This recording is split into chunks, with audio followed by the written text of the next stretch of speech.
Putain, presque plus d'espace, je vais péter les plombs. Encore?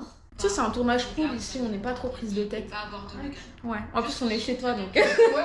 Je vous intéresse. Pourquoi tu parles comme ça dans tes vidéos? Bah parce que. Désolée de déranger, tu vois. Ah non, c'est pas grave, fais comme chez toi en tout cas. C'est gentil. Faut pas me regarder. Pardon. Alors, hop, super. J'ai reçu énormément de questions sur mon parcours, sur mon métier, sur mes études. Pourquoi Dubaï? Pourquoi les États-Unis? Et je vais répondre à toutes ces questions aujourd'hui. Je m'appelle Imen, Ims Live sur les réseaux, j'ai 26 ans et j'habite à Dubaï. Cette vidéo ne sera absolument pas longue, du moins j'espère. Vous allez avoir la chronologie de ma vie, étudiante, professionnelle et même un peu personnelle. Après mon bac, j'ai fait un BTS immobilier en alternance, donc dans une agence de ma ville où j'ai touché un peu à tout, au syndic, la gestion, la location, la vente. J'ai été retenue dans une autre agence immobilière dans une autre ville en tant que conseillère location et développement. Franchement, j'ai adoré travailler là-bas, du moins au début. C'est vraiment formateur, il y a énormément de process, c'est vraiment encadré et la satisfaction client est vraiment mise à l'honneur. Ça m'a vraiment inculqué des valeurs comme la précision, la rigueur qui sont vraiment indispensables quand tu es agent immobilier, que tu as des projets de vie entre les mains, des contrats à rédiger et à faire signer. J'ai quand même dû quitter l'agence au bout d'un moment pour X et Y raison, mais surtout parce que j'étais jeune et que j'avais toujours travaillé directement après le bac et même avant au lycée en tant que babysitter, etc.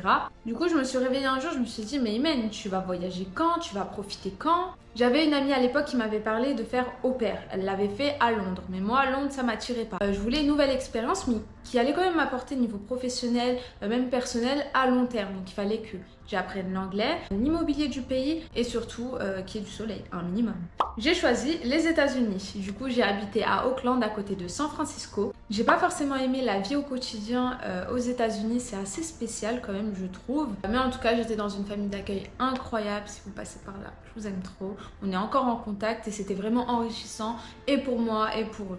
Mais du coup, le Covid arrive et j'ai dû être rapatriée en France. Le dernier vol, c'était un dimanche. Et là, pendant 2 mois, j'avais rien à faire. On était en confinement. J'avais pas de travail, j'avais même pas de rentrée d'argent. J'étais pas au chômage. J'étais avec ma famille et TikTok. J'avais déjà commencé à faire un peu de contenu quand j'étais aux États-Unis, mais là pendant le confinement ça avait un peu buzzé, donc c'était vraiment trop drôle. Moi je me déguisais en mon père, en ma mère, avec ma soeur, ma cousine, c'était vraiment trop bien. C'est là où mes réseaux sociaux ont un peu buzzé. C'était pas le but, mais on est drôle ou on l'est pas. Mais au bout d'un moment il fallait reprendre sa vie en main. Et à ce moment-là j'ai une amie qui m'avait demandé de l'aide parce qu'elle reprenait une agence Century 21 aussi.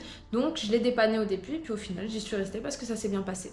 D'ailleurs, petite anecdote, à l'époque, je devais quand même faire un semblant d'entretien et quand j'arrive dans le bureau pour rencontrer l'un des patrons, d'ailleurs, best patron, il vient, il me check et il me dit « Ah, bien vu, tes vidéos, elles sont grave drôles. » J'avais trop la honte. Moi, je suis une meuf qui fait des vidéos, qui font des vues. Mais tu me croises dans la rue, tu me dis « Ah, c'est la meuf qui fait des vidéos. » Je dis « Ah non, c'est pas moi. » Mais encore une fois, j'ai dû quitter Century 21 pour de nouveaux projets. De base, moi, j'en pouvais plus de Paris, de cette atmosphère et je voulais habiter dans le sud. Et je me suis mariée.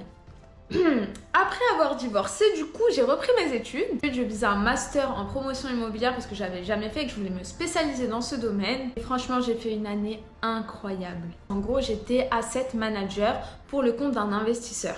Je me baladais dans toutes les villes de France pour créer son portefeuille immobilier. J'étudiais les rentabilités des immeubles avant qu'ils les achètent, des plus-values qu'ils pouvaient espérer. Je m'occupais de tout le processus d'achat jusqu'à la signature chez le notaire, de la gestion locative après l'acquisition du bien et j'étais même maître d'œuvre sur un chantier.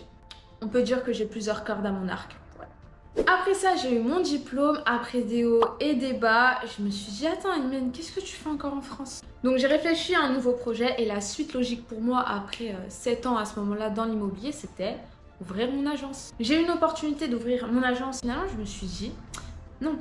C'est toujours en France. C'est pas pour dénigrer la France, mais c'est juste que je voulais voir d'autres horizons et quand tu t'expatries une fois ou que tu as l'habitude de voyager, automatiquement, tu as une ouverture d'esprit qui se fait, une ouverture d'horizon qui se fait et tu es obligé de comparer. Le cadre de vie ne me convenait plus, la sécurité non plus, les opportunités professionnelles, le climat, la mentalité, toute cette pression médiatique qui se portait sur une certaine communauté.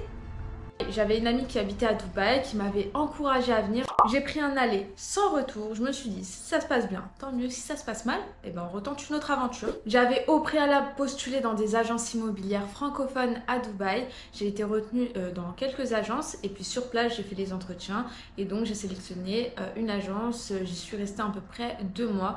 Au final, c'était pas le projet que je voulais. Je voulais vraiment voler de mes propres ailes, tester, entreprendre et du coup ouvrir mon agence à Dubaï. Aujourd'hui, j'ai encore plein de projets en tête que j'annoncerai au fur et à mesure sur les réseaux, donc soyez connectés. Voilà mon parcours de vie / professionnel / scolaire / personnel. J'espère que ça vous a plu, que ça a pu peut-être aussi vous aider, ça a répondu à vos questions.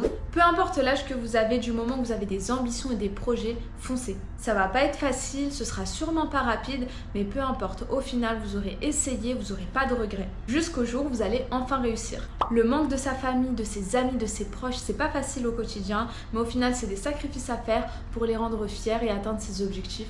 En conclusion, je voulais vraiment souligner le fait que je vous encourage à prendre des risques, à sortir de votre zone de confort, à voyager, à kiffer votre vie. J'ai pas abordé tous les sujets en profondeur, mais si un sujet qui vous intéresse plus qu'un autre, n'hésitez pas à me le dire et puis je ferai une vidéo dédiée à ça. Vas-y, mais tu bouges pas, mets-toi de. Ouais, c'est bon. Et action. C'est parti!